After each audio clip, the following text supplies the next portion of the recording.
So I found myself in Hong Kong, which is a very, very good city. And as I was just strolling around, I noticed a green Rolls drive past. So I thought, well, I'm going to have to tail that, obviously, see where it goes. There's a very mysterious lady inside. And I tailed green Rolls, and I've ended up here.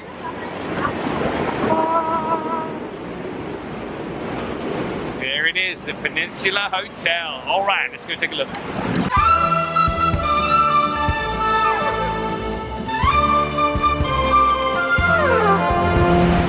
So this is obviously right where Goodnight would have dropped Bond off. She'd have pulled up somewhere right there, if I can get the angle right. And he'd have gone in to find Miss Anders' room. So, let's have a little bit more of a look around, and then we'll go and find Miss Anders' room. All right. So in the movie you see Roger walk past straight from this angle through the doors, and then you get just behind here the big kind of dragon statue thing. Let's have a closer look.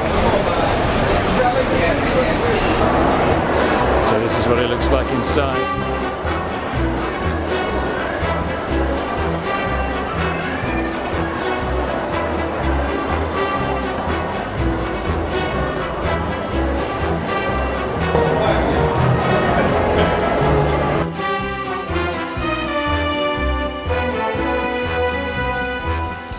So unfortunately, plan foiled. We got into the lift with one of the guests who was staying here and thought we'd just, press the button and go on up. But they have some sort of technology which means your key card has to match the floor on which you're staying, otherwise you just can't get to the floor. So we're push naked, unfortunately. So there we go. But I'll give you a little tour of the inside. There's the reception area. That's where Bond would have checked in. Not that you see that in the film, but interesting nonetheless. And then I'll give you a couple of panoramas of the room because it's a lovely, lovely reception area.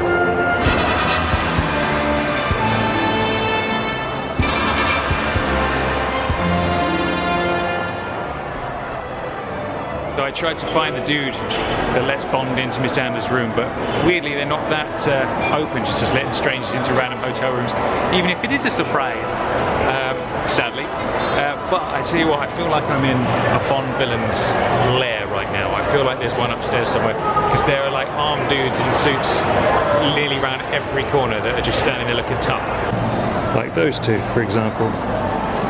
So like the security's super tight here because there's like all sorts of designer shops and like diamond encrusted God knows what everywhere. So it's a pretty swish place, and there's a little orchestra up there playing some tunes. You see him up on the balcony, but obviously too far away, otherwise I'd request some Mount Golden Gun. Okay, so just before we leave, I was disappointed not to see any green Rolls Royces. But as I'm walking away, I can see they're all parked in like an underground garage, so let's check them out. There's one right here.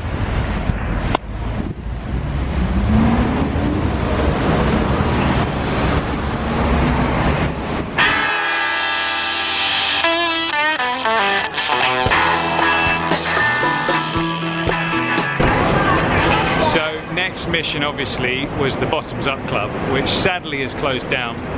They reopened a new one in another location which is also closed down, so there's no Bottoms Up anywhere in Hong Kong anymore, which is really sad, because I was really looking forward to that one, obviously. I was going to go get myself a ginger ale.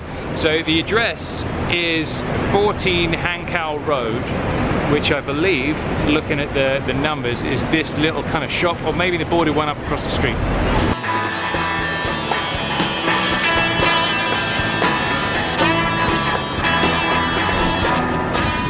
So sadly, this is like almost like a Times Square sort of area by the looks of things. It's like super developed and loads of big shops and chains and God knows what else going on. And just loads of people like trying to sell you watches. I've been offered about 100 watches since we got off the tube stop. And it's just kind of like, it's almost unrecognisable, but it looks like this is, well, this is the location that Bottoms Up was. So one of these along here would have been the little window that Bond kind of scope the place out from. I'm guessing that would be somewhere along here. As you can see, all kind of new looking buildings. And yeah, when Nick Nack comes up to him, and Scaramanga would have been up there somewhere in a window up here. And there it is. But sadly, pretty much unrecognisable at this point. So that's a bummer.